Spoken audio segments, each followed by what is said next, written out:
नमस्कार साथियों, मैं मनीष मेवाल आप सभी का आपके अपने चैनल में तहे दिल से स्वागत और अभिनंदन करता हूं। मैं उम्मीद करता हूं कि आप सभी शानदार, जबरदस्त और जिंदाबाद होंगे और आप सभी की कक्षा 12 की जो तैयारियां हैं वो बिल्कुल धमाकेदार चल रही होंगी।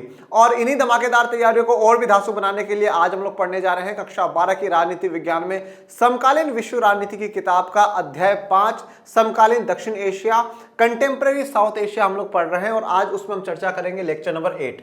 और इस लेक्चर नंबर 8 में हमारा क्या होगा गुरुजी, आज हम लोग बात करेंगे शांति और सहयोग, पीस एंड कोऑपरेशन की। आज हम लोग बात करेंगे कि जो साउथ एशिया वाला एरिया है, दक्षिण एशिया का जो एरिया है, उसमें किस प्रकार से शांति और सहयोग के लिए सभी देश प्रयास कर रहे हैं, किस प्रकार से आगे बढ़ रहे हैं, ये जानेंगे। चलिए शुरू करते हैं आज के लेक्चर को। आज का हमारा लेक्चर है शांति और सहयोग, या जिसे इंग्लिश में कहा जाता है पीस एंड कोऑपरेशन।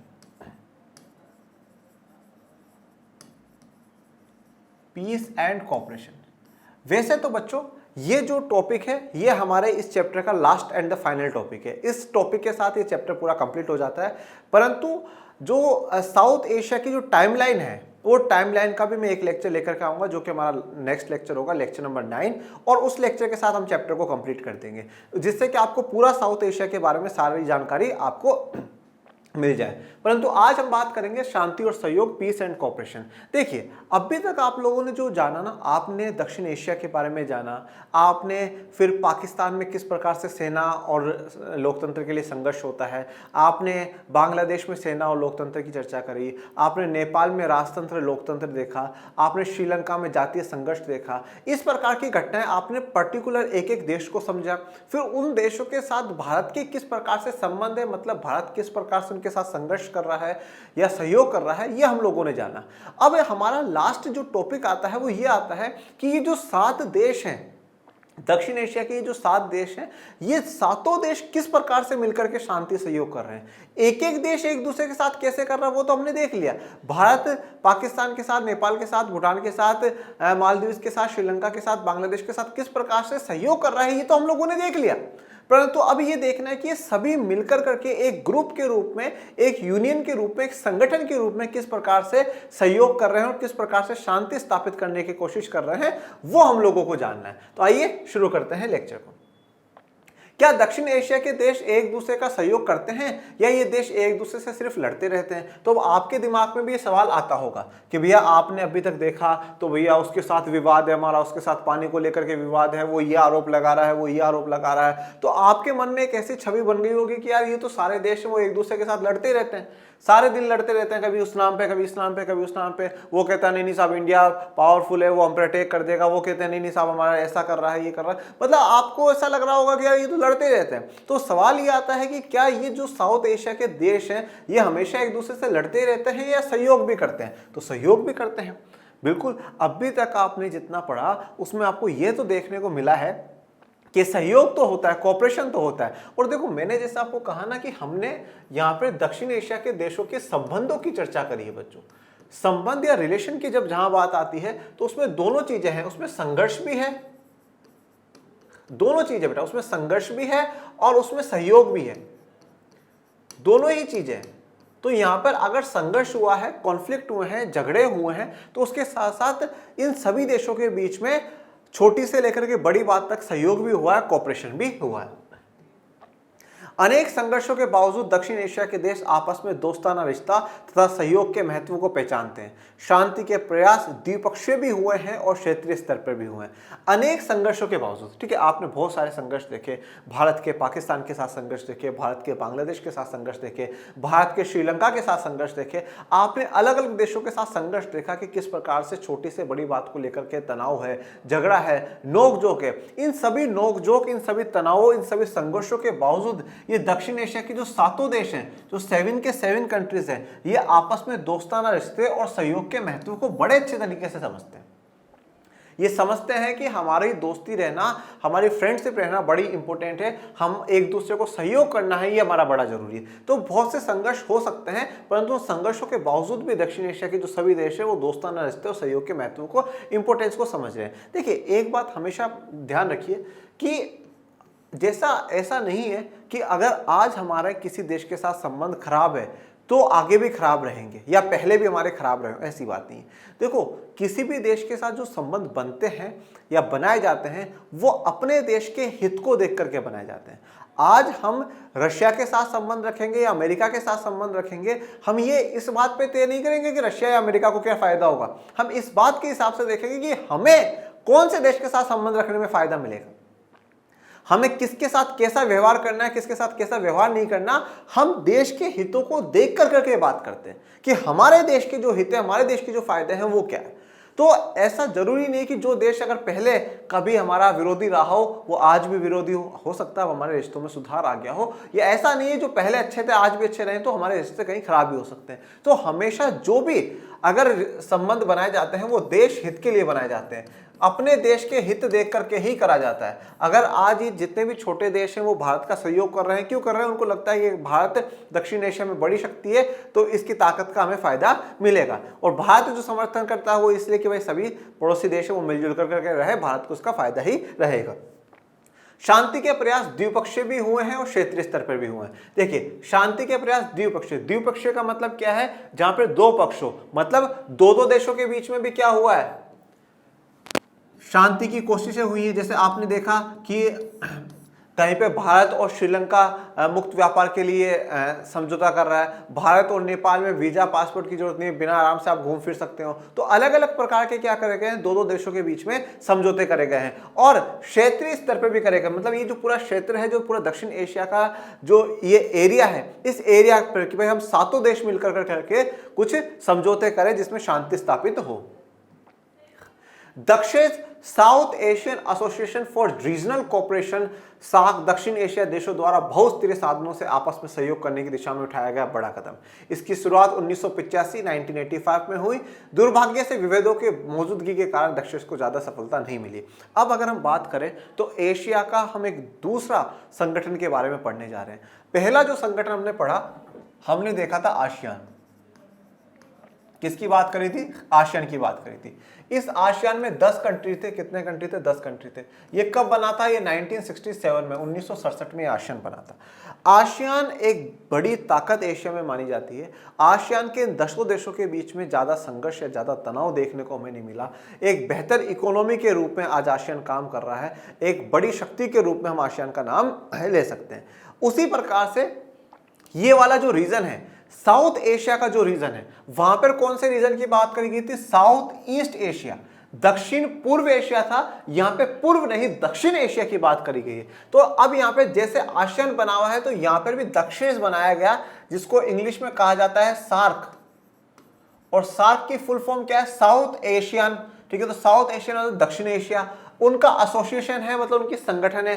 किस चीज के लिए बनाया गया, रीजनल कोऑपरेशन के लिए बनाया गया। कि मतलब ये जो हमारा रीजन है, ये जो हमारा एरिया है, इस एरिया में हम क्या करेंगे, कोऑपरेट करेंगे, हम एक दूसरे के साथ सहयोग करेंगे। तो South Asian Association for Regional Cooperation, SAARC बनाया गया। कब बनाया गया, 1985 में बनाया गया। क्यों बनाया गया, कि देशों द्वारा बहुस्तरीय जो साधन है, जो हम सभी के पास अलग अलग जो साधन है, उनमें सहयोग करने की दिशा में सबसे बड़ा कदम यहां पर उठाया गया। 1985 में बनाया गया। कितने देश हैं इसमें, अब सार्क में कितने देश हैं, सार्क में बच्चों टोटल 7 कंट्रीज है। कितनी है, 7 कंट्रीज है। परंतु 2007 में इसमें एक और कंट्री जुड़ जाती है, दैट इज द अफगानिस्तान। और ये टोटल कितने हो जाते हैं, 8 हो जाते हैं। ठीक है। तो सार्क वाले जो संगठन है उसमें कितने हैं, 8 देश हैं। कितने हैं, 8 देश हैं। अब देखिए 1985 में ये बना, पर दुर्भाग्य से विभेदों की मौजूदगी है यहाँ पे। मतलब इन देशों के बीच में इतनी अच्छी ट्यूनिंग नहीं है, इतने अच्छा संबंध नहीं है। सभी देशों के बीच में क्या है, थोड़ा सा विभेद है, थोड़े से मुद्दों को लेकर के एक नहीं होते हैं। तो इसके कारण दक्षिण जो है वो ज्यादा सफलता नहीं मिली। जितनी सफलता एशिया में आसियान को मिली है, जितनी सफलता पूर्वक आसियान काम कर पाया है, उतना दक्षिण नहीं कर पाया। सार्क मतलब इतना सफल नहीं हो पाया जितना उसके लिए सोचा गया था कि रीजनल कोऑपरेशन करेंगे और करेंगे, वो इतना नहीं हो पाया। हाँ, इसमें सार्क में एक बड़ा कदम जो उठाया गया वो ये उठाया गया कि 2002 में साफ्ता लगाया गया। साफ्ता क्या होता है, south Asian free trade agreement, मतलब दक्षिण एशिया मुक्त व्यापार समझौता करा गया कि हम दक्षिण एशिया के जो देश है वो मुक्त व्यापार करेंगे। मतलब आप हमारे देश में कुछ बेचो और हम आपके देश में कुछ बेचेंगे, खरीदेंगे, ये चलेगा, मुक्त व्यापार होगा। ठीक है। ये 2002 में करा गया और 2004 से इसको लागू करा गया। ये एक अच्छा कदम था, परंतु फिर भी जितने सक्सेसफुल आसियान हुए हैं उतना सक्सेसफुल कहीं ना कहीं सार्क नहीं हुआ है। South Asian Association for Regional cooperation उतना सक्सेसफुल नहीं हो पाया। ये सार्क का लोगो आपको दर्शाया गया है। दक्षिण के सदस्य देशों ने सन 2002 में दक्षिण एशिया मुक्त व्यापार क्षेत्र समझौता SAFTA, south Asian free trade agreement पर दस्तखत किए। तो कब करा? दक्षिण के जो सदस्य देश है उन्होंने कब? सन 2002 में, 2002 में क्या करा है? दक्षिण एशिया मुक्त व्यापार क्षेत्र समझौता पर हस्ताक्षर करे। दस्तखत का मतलब क्या होता है? साइन करना, मतलब एग्रीमेंट कर लिया। इसमें पूरे दक्षिण एशिया के लिए मुक्त व्यापार क्षेत्र बनाने का वादा है। मतलब जो पूरा दक्षिण एशिया है उसमें क्या होगा? मुक्त व्यापार क्षेत्र होगा। मतलब हम हमारे देश से इन सभी देशों में कुछ बेचेंगे, खरीदेंगे, ये सब कुछ कर सकते हैं। मुक्त व्यापार है, किसी प्रकार की रोक टोक नहीं लगाई जाएगी। व्यापार अवरोधकों का कम से कम इस्तेमाल करा जाएगा। मतलब जो आयात शुल्क लगाए जाते हैं वो कम होगा, कोटा जो होगा वो कम कर दिया जाएगा। यदि दक्षिण एशिया के सभी देश अपनी सीमा रेखा के आर पार मुक्त व्यापार पर सहमत हो जाए तो इस क्षेत्र में शांति और सहयोग के एक नए अध्याय की शुरुआत हो सकती है। अब देखिए, साफ्ता पर हस्ताक्षर करे गए हैं, परंतु कहीं ना कहीं सभी देश उसके लिए इतना एग्रीड नहीं होंगे। इतना नहीं कि हाँ साहब आप भी हमारे देश में आकर के कुछ बेच लो, हम भी बेच लें, इसके लिए सब रेडी नहीं। पर अगर ये सभी अपनी सीमा रेखा को, मतलब अपनी बाउंड्रीज को भुला कर करके मुक्त व्यापार पर सहमत हो जाते हैं सभी, तो आप मान करके चलिए इस पूरे वाले एरिया में, इस पूरे एरिया में शांति और सहयोग का एक नया अध्याय होगा। मतलब एक नई शुरुआत होगी, आप कह सकते हैं एक नए युग की शुरुआत होगी, जहां पर इन सभी देशों के बीच में किसी प्रकार का कोई विभेद नहीं होगा, किसी प्रकार की कोई रंजिश नहीं होगी, किसी प्रकार का कोई संघर्ष नहीं होगा। सिर्फ होगा तो व्यापार होगा और व्यापार से शांति और सहयोग होगा। और जैसे हमने स्टार्टिंग के लेक्चर्स में भी देखा है कि ये वाला जो एरिया है, ये ज्योग्राफिकल लोकेशन देखें तो इस एरिया की बहुत अच्छी है। और अगर ये सभी देश मिलकर कर करके, मतलब जैसे एक मुट्ठी होता है, इस मुट्ठी की तरह मिलकर करके अगर काम करें तो पूरे विश्व के लिए एक बड़ी ताकत बन सकते हैं। पूरे विश्व के लिए एक बहुत बड़ी ताकत बन सकते हैं। अगर ये 7 कंट्रीज है मिलकर करके, एक होकर करके काम करें तो शायद ये पूरे विश्व के लिए एक बड़ी ताकत बन सकते हैं। वही बात यहाँ पर कही गई है। ये south Asian free trade area या फ्री ट्रेड एग्रीमेंट कहा जाता है। उसमें देखिए कंट्रीज मालदीव्स, नेपाल, पाकिस्तान, श्रीलंका, अफगानिस्तान, जो मैंने आपको बताया कि 2007 में जुड़ गया था, बांग्लादेश, भूटान और इंडिया। दक्षिण एशिया मुक्त व्यापार क्षेत्र समझौता साफ्ता के पीछे यही भावना काम कर रही है। और जो साफ्ता लाया गया 2002 में लेकर के आया गया, उसमें यही भावना काम कर रही थी कि भैया अगर हम सभी देश मिलकर करके सीमा रेखा को हटा दें और हम बिल्कुल मुक्त व्यापार करें तो इससे एक नया शांति और सहयोग का युग शुरू होगा, जिससे हम आगे प्रगति करेंगे। इस समझौते पर 2004 में हस्ताक्षर हुए और ये 1 जनवरी 2006 से प्रभावी हो गया। तो 2004 में हस्ताक्षर होते हैं और फिर फाइनली 2006 से इसको प्रभावी कर दिया गया है। मतलब साफ्ता 2002 में बनाया जाता है, 4 में हस्ताक्षर और फिर 6 से इसको लागू कर दिया जाता है, 1 जनवरी 2006 से।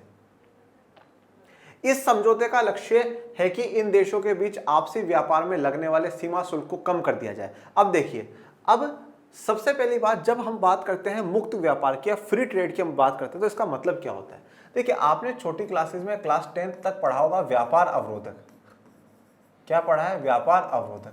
अवरोधक का मतलब क्या है? किसी चीज को रोकने वाला है।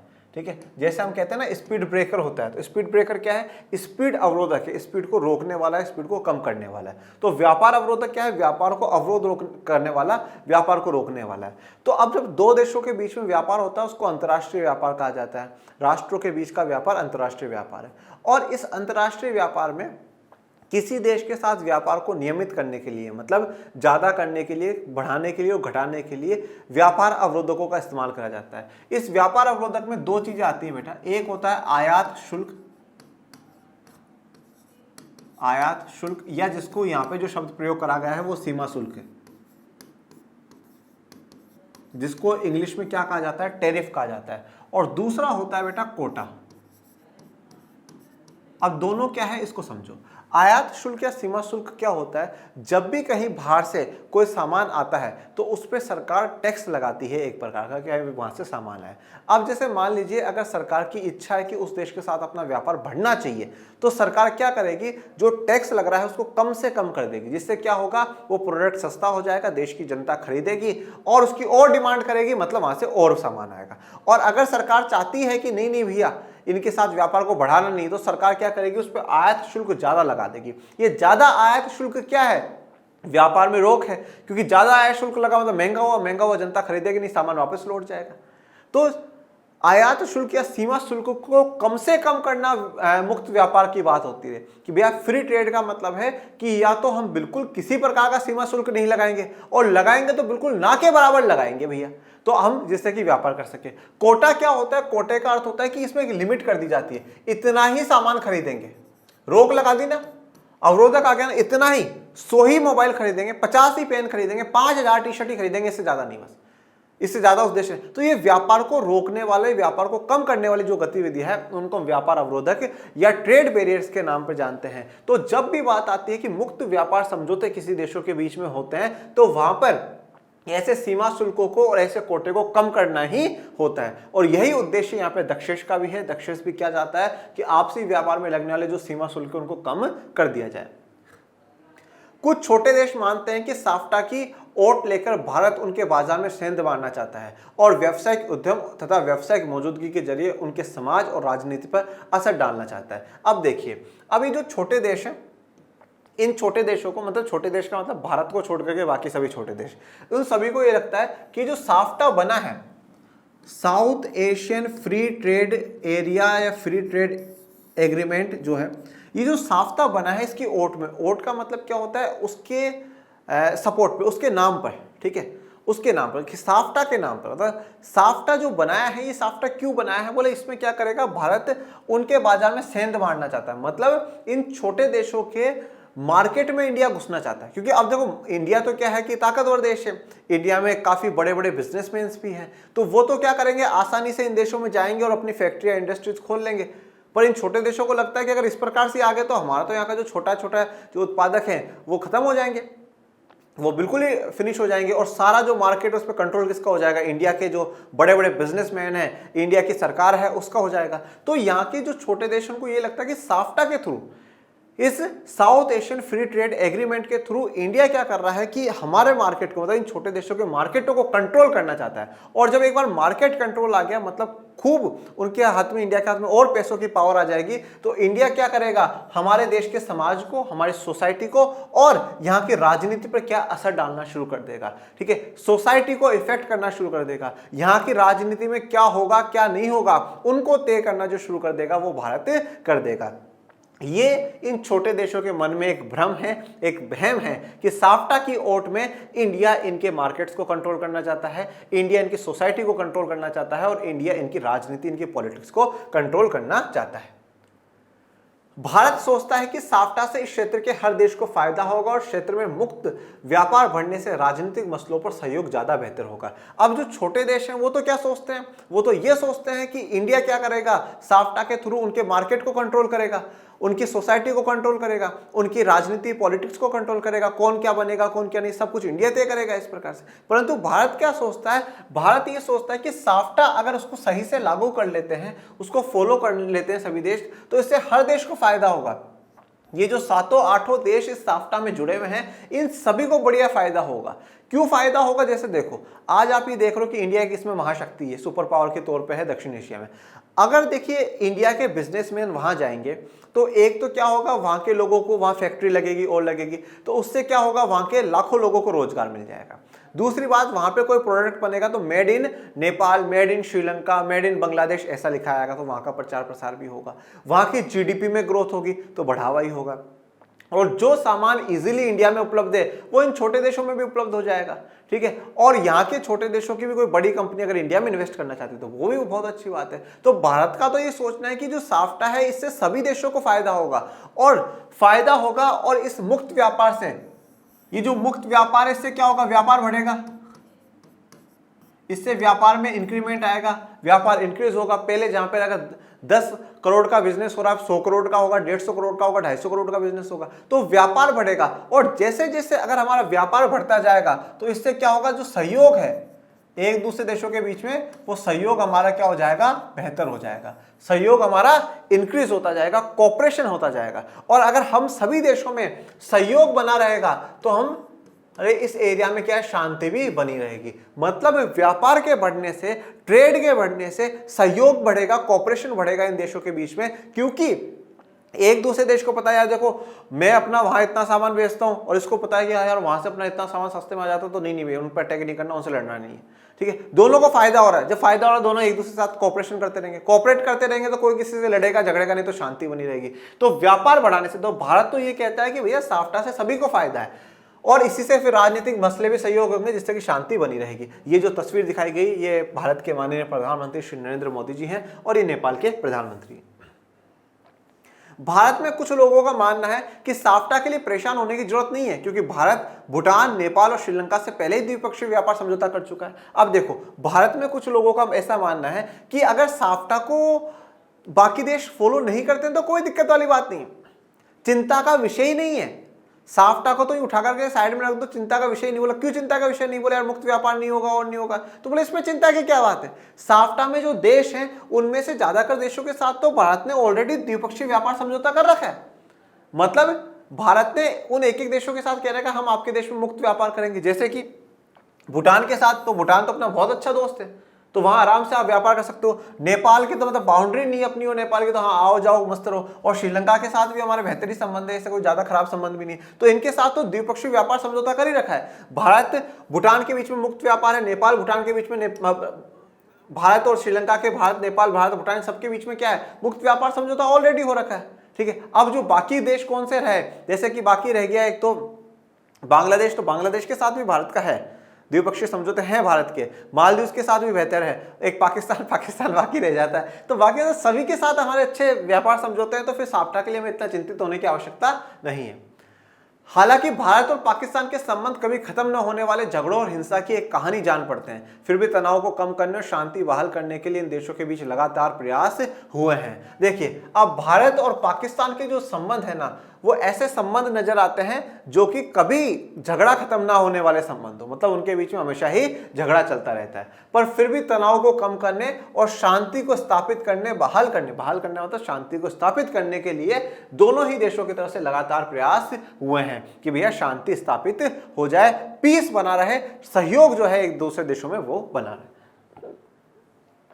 दोनों देश युद्ध के जोखिम कम करने के लिए विश्वास बहाली के उपाय करने पर भी सहमत हो गए, और युद्ध के जोखिमों को कम करने के लिए कि साहब हम युद्ध ना करें, लड़ाई झगड़ा ना करें, तो उसके लिए भी विश्वास बहाली के जो उपाय हैं उनको अपनाया गया है, विश्वास एक दूसरे को दिलाया गया है। सामाजिक कार्यकर्ता और महत्वपूर्ण हस्तियां दोनों देशों के लोगों के बीच दोस्ती का माहौल बनाने के लिए एकजुट हुई है। अब सामाजिक कार्यकर्ता और महत्वपूर्ण हस्तियां मतलब क्या है कि जैसे भारत के कोई बड़े बड़े पॉपुलर व्यक्ति हैं वो पाकिस्तान जाते हैं, पाकिस्तान के यहाँ आते हैं, तो वो एक मैसेज देते हैं कि देखो नहीं ये ऐसे कोई लड़ाई झगड़ा नहीं है, भाईचारा है, वो भाईचारा बना रहना चाहिए। तो एकजुट करने के लिए इस प्रकार के भी प्रयास किए जा रहे हैं। दोनों देशों के नेता एक दूसरे को बेहतर ढंग से समझने और दोनों देशों के बीच मौजूद बड़ी समस्याओं के समाधान के लिए सम्मेलनों में भेंट करते हैं। अब दोनों देशों के जो नेता हैं वो एक दूसरे को अच्छे ढंग से समझने के लिए और दोनों देशों के बीच जो भी बड़ी बड़ी समस्याएं हैं उनके समाधान ढूंढने के लिए जो सम्मेलन होता है, कहीं पर भी अगर दोनों की मीटिंग होती है तो वहाँ मिलते हैं, बैठ के बातचीत करते हैं। पिछले 5 वर्षों के दौरान दोनों देशों के पंजाब वाले हिस्से के बीच कई बस मार्ग खुले हैं, अब वीजा आसानी से मिल जाता है। तो पंजाब वाला जो इलाका है वहां पर बस मार्ग खोल दिया है कि बस के द्वारा आ जा सकते हैं और वीजा भी अब आसानी से मिल जाता है। कोई भी क्षेत्र हवा में नहीं होता, चाहे कोई क्षेत्र अपने को गैर इलाकाई ताकतों से अलग रखने की जितनी भी कोशिश करे उस पर बाहरी ताकतों और घटनाओं का असर पड़ता ही है। देखिए अब क्या है कि कोई भी एरिया हवा में नहीं बेटा, हवा में न होने का मतलब यहाँ पर यह है कि ऐसा नहीं है कि हम अलग हो जाए दुनिया से अलग नहीं हो सकते। पहली बात तो बेटा आज वैश्वीकरण का दौर चल रहा है जहाँ पे पूरा विश्व एक है ऑटोमेटिकली, तो अगर कहीं पर कोई भी घटना होती है ना तो उसका प्रभाव कहीं ना कहीं वो सब पर पड़ता है। ठीक है, वैश्वीकरण ग्लोबलाइजेशन के वर्ल्ड में आज हम लोग जी रहे हैं, जब अगर कहीं पर एक जगह मंदी आना शुरू होती है तो वो पूरी दुनिया को प्रभावित करती है। कहीं पर एक जगह युद्ध होता है तो वो पूरी दुनिया के व्यापार पे उन सब पे इफेक्ट होता है, व्यापार पे इफेक्ट होगा, सहयोग पे इफेक्ट होगा, सहयोग पे इफेक्ट होगा, शांति पे इफेक्ट होगा। सीधा सा मैटर, सीधा सा कनेक्शन मैंने आपको यहाँ पे दर्शा दिया। तो अब क्या है कि ऐसा नहीं है कि हाँ साहब हमारा एरिया बस, अब हमारा एरिया में हाँ ठीक है हमारा एरिया सब कुछ बढ़िया, परंतु प्रभाव बाहरी ताकतों का भी पड़ता है, बाहरी जो घटना है उनका भी पड़ता है। जैसे मैं आपको एक उदाहरण देता हूँ कि आज मैं कहूँ मेरा परिवार मेरा घर, बस मेरा परिवार मेरा, बहुत अच्छी बात है, परंतु आस पड़ोस है उसका भी प्रभाव पड़ेगा, कैसे जगह रह रहे हैं उसका भी प्रभाव पड़ेगा, कैसे संस्कार दे रहे हैं उसका भी प्रभाव पड़ेगा, हर चीज़ का प्रभाव पड़ता है ना। उसी प्रकार से अब जो हमारा दक्षिण एशिया का एरिया है उस एरिया पे भी क्या है कि भारी ताकत और घटनाओं का भी असर पड़ता है। और सबसे इंपॉर्टेंट अगर किसी का असर पड़ता है तो चीन है। देखिए चीन एशिया में बड़ी उभरती हुई ताकत, और कहीं ना सबसे एक बहुत बड़ी ताकत आज चीन है। ये हम लास्ट चैप्टर में पढ़ चुके हैं, बड़े अच्छे से चीन के बारे में जान चुके हैं। और ये भी आप बहुत अच्छे से जानते हैं कि चीन गुप्त रूप से बोलो या चाहे आप कहो कि ओपनली वो पाकिस्तान को बहुत तगड़ा सपोर्ट करता है, पाकिस्तान को बहुत सपोर्ट करता है। और जब जब इंडिया को आगे बढ़ने के अवसर मिलते हैं चीन उस चीज का विरोध करता है। चीन के और हमारे व्यापारिक समझौते बहुत अच्छे हैं, दैट्स द ग्रेट थिंग, बहुत अच्छी बात है, परंतु फिर भी चीन पाकिस्तान को बड़ा सपोर्ट करता है और इंडिया को वो आगे ग्रोथ पे नहीं लेकर के जाना चाहता है कि वो आगे बढ़े। तो अगर हम कभी भी अंतर्राष्ट्रीय संबंधों को पढ़ते हैं, बात भारत बांग्लादेश के संबंधों की करते हैं, भारत श्रीलंका संबंधों की करते हैं, तो दक्षिण एशिया में के देशों के साथ अगर भारत के संबंधों की चर्चा करते हैं तो उसमें चीन एक बड़ा इंपॉर्टेंट, जो हम कहते हैं कि रोल प्ले करता है। चीन का रोल है, चीन कहीं ना कहीं बार बार में ऐसे कार्य करता है जो कि इंडिया के लिए ठीक नहीं, इंडिया के लिए अच्छे नहीं होते हैं। तो बाहरी ताकतों का और घटनाओं का असर पड़ता है। इन बाहरी ताकतों और घटनाओं में जैसे मैंने चीन की बात करी, और संयुक्त राज्य अमेरिका दक्षिण एशिया की राजनीति में अहम भूमिका निभाते हैं। पिछले 10 वर्षों में भारत और चीन के संबंध बेहतर हुए हैं। तो अब देखिए बाहरी ताकतों में चाइना और संयुक्त राज्य America, United states of America, USA, ये दो ऐसे हैं जिसे अब अमेरिका तो क्या है कि वर्ल्ड सुपर पावर है, विश्व में महाशक्ति है, तो वो तो कहीं पर भी कुछ होता है तो वो तो घटना पर प्रभाव डालता ही डालता है अमेरिका। तो और चीन एशिया में एक बड़ी शक्ति के रूप में है। तो इन दोनों देशों का दक्षिण एशिया की जो राजनीति है उसमें एक अहम भूमिका रोल प्ले करते हैं। पिछले 10 वर्षों में देखें तो भारत और चीन के संबंध जो है वो थोड़े बेहतर हुए हैं। ये अलग अलग जो देशों के झंडे हैं वो यहाँ पर आपको दर्शाए गए। चीन की रणनीतिक साझेदारी पाकिस्तान के साथ है और ये भारत चीन संबंधों में एक बड़ी कठिनाई है। अब देखिए चीन की जो साझेदारी, रणनीतिक साझेदारी है वो पाकिस्तान के साथ है। मैंने आपको क्या बताया कि चीन के जो पाकिस्तान के साथ संबंध है ये बड़े भारत के लिए कठिनाई है, भारत के लिए बड़ी चिंता का विषय है, क्योंकि चीन बार बार में ऐसे मामलों में हस्तक्षेप करता है जो कि भारत को आगे पहुंचाते हैं, पर चीन बीच बीच में अपनी पावर का इस्तेमाल कर करके भारत को आगे नहीं पहुंचने देता है। और भारत के सबसे बड़ा आप कह सकते हैं कि एक प्रकार से दुश्मन कैटेगरी में जो देश जो पाकिस्तान है उसको बार बार में चाइना क्या करता है, सपोर्ट करता है। तो चीन का जो साझेदारी पाकिस्तान के साथ जो संबंध है वो भारत चीन के संबंधों में एक बड़ी कठिनाई के रूप में देखने को मिलते हैं।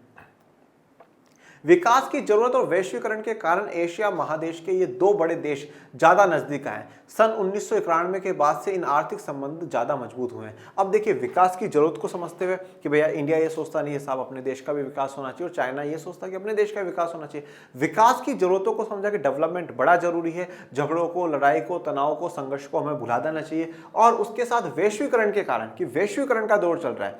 और 1991 के बाद की बात क्यों करी गई, क्योंकि 1991 में एक तो शीत युद्ध खत्म हो गया, कोल्ड वॉर पूरा एंड हो गया। तो कोल्ड वॉर एंड होते ही ये समझ में आ गया कि पूंजीवादी बेस्ड है। दूसरा उसके बाद 1991 में भारत ने भी अपनी अर्थव्यवस्था को खोल दिया और एलपीजी की पॉलिसी अपना ली, वैश्वीकरण को अपना लिया। तो इन सभी बातों को ध्यान में रखते हुए जो एशिया महादेश के जो दो बड़े देश हैं भारत और चीन, इन दो बड़े देशों के बीच में नजदीकी संबंध और बढ़े हैं। 1991 के बाद 1991 के बाद इन दोनों देशों के बीच में आर्थिक संबंध और भी मजबूत हुए हैं। मतलब व्यापार जो है दोनों देशों के बीच में, जो ट्रेड है, जो वस्तु और सेवाओं का लेन देन है, आदान प्रदान है, उसमें बढ़ोतरी हुई है। मतलब आर्थिक संबंध दोनों देशों में बेहतर हुए हैं।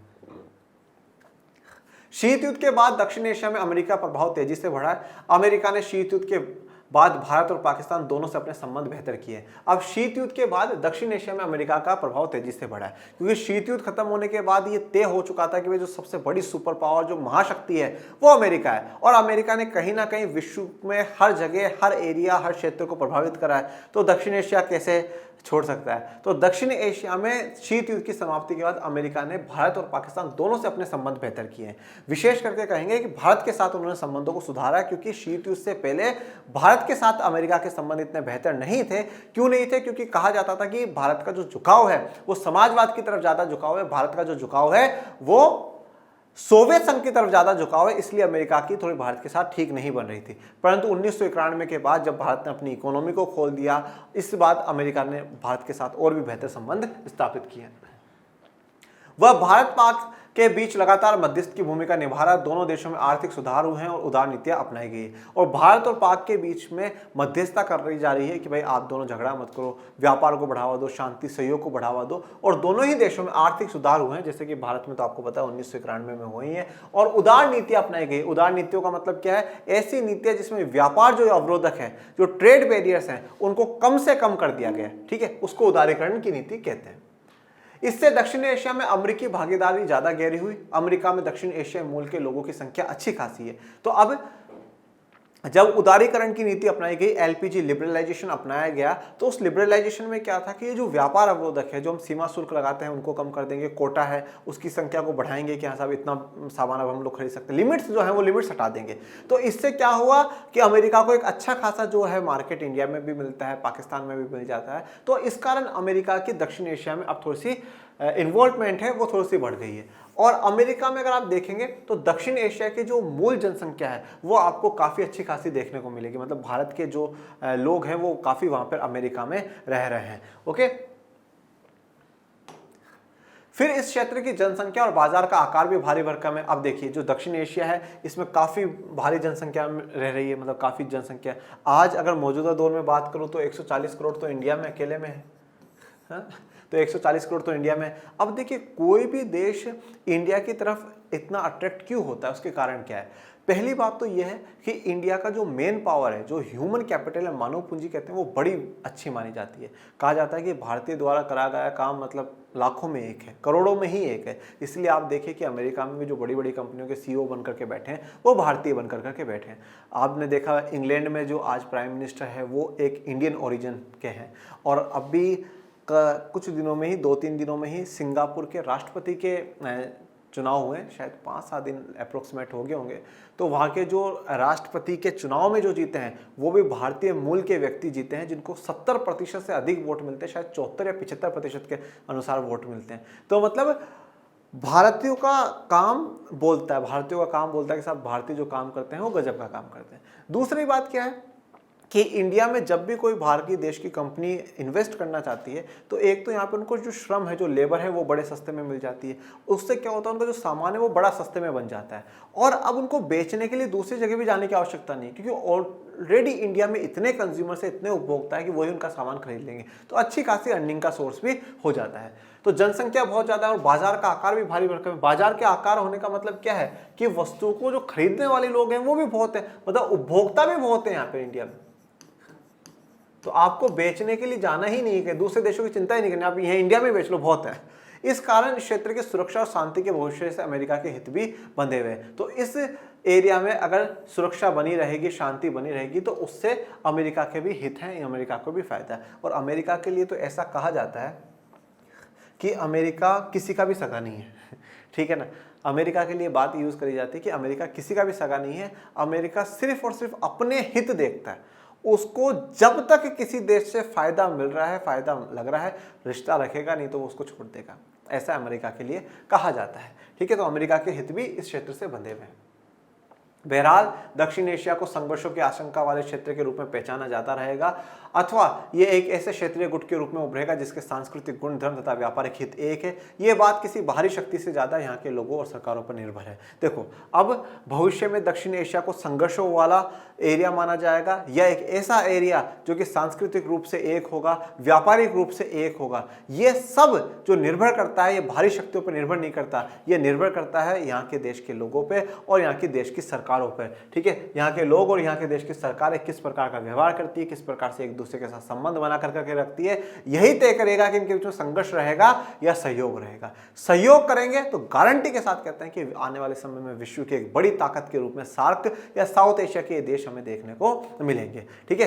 तो सभी का भला होना चाहिए, यही भारत की नीति रही है। और इसी के साथ जो हमारा सार्क का टॉपिक है वो भी कंप्लीट होता है, और एक तरीके से हमारा चैप्टर है वो भी कंप्लीट होता है। परंतु साउथ एशिया की जो टाइमलाइन है उस पर भी हम चर्चा नेक्स्ट लेक्चर में करेंगे, और उसी के साथ हमारा चैप्टर भी कंप्लीट हो जाएगा। और अब जो अगला अध्याय हमारा होगा वो अंतर्राष्ट्रीय संगठनों का होगा, तो वो भी पढ़ते रहिए, आगे बढ़ते रहिए। और आपके अपने channel learn and share arts को ज़्यादा से ज़्यादा लाइक शेयर सब्सक्राइब करते रहिए और करवाते रहिए। और डिस्क्रिप्शन में टेलीग्राम चैनल का भी लिंक दे रखा है, उसको भी ज्वाइन कर लीजिएगा, जिससे आपको सभी नवीन नई जानकारियाँ मिलती रहे, जिससे कि आप और भी ज़्यादा पढ़ें और भी ज़्यादा आगे बढ़े। तो पढ़ते रहिए, आगे बढ़ते रहिए। मिलेंगे नेक्स्ट लेक्चर में, तब तक के लिए थैंक यू सो मच। जय हिंद, जय भारत।